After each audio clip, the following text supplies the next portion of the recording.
যারা জিনা করে তাদের এক্সাম্পলটা, আর যারা হালাল ভাবে বিয়ে করে তাদের এক্সাম্পলটা অনেকটা এমন। যারা হালাল ভাবে বিয়ে করে ওরা সিংহের মতো, দিবালোকের মধ্যে তারা স্ত্রীদেরকে নিয়ে ঘুরছে, তাই না? বুক ফুলিয়ে সাহসের সাথে সে আমার স্ত্রী, মনে কোনো ভয় আছে, সংশয় আছে?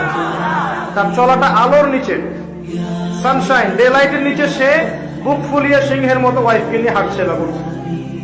আর যারা জিনা করবে দেখবে তাদের চরিত্র হচ্ছে ইঁদুরের মতো। ইঁদুর দিনের বেলা, রাতের এই দিনের আলোর মধ্যে কিন্তু সে কাজ করতে পারে না, সে রাতের অন্ধকারে কাজ করে। কথা বুঝতে পারছেন? যখন আপনি এই যে অবৈধ সম্পর্কে থাকবেন, এটা ইঁদুরের স্বভাব। সিংহের স্বভাব নিয়ে নেন, হালাল ভাবে বিয়ে করে দিবালোকে স্পষ্ট ভাবে স্ত্রীকে নিয়ে ঘোরেন। বিয়েটাকে সহজ করে দেন।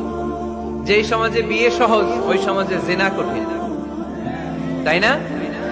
যেই সমাজে জেনা সহজ ওই সমাজে বিয়ে কঠিন। আমাদের সমাজে জিনা করা সহজ, বিয়ে করতে লাগে 10 লাখ, জিনা করতে লাগে 1000, ঠিক কিনা? 10 লাখ টাকা ছাড়া বিয়ে করা যায় না, এটা লাগবে ওইটা লাগবে, এই দাও ওই দাও, মোহর দাও, বিশাল অঙ্কের মোহর। 10 লক্ষ টাকা ধার্য না করলে মেয়ে দিবে না, এরকম আছে না? নাই না, এগুলো আসলে ইসলামিক কালচার না। ছেলের বাবা মেয়ের বাবা উভয়কে আমি বলি বিয়েটা সহজ করে দেন, সহজ করে দেন।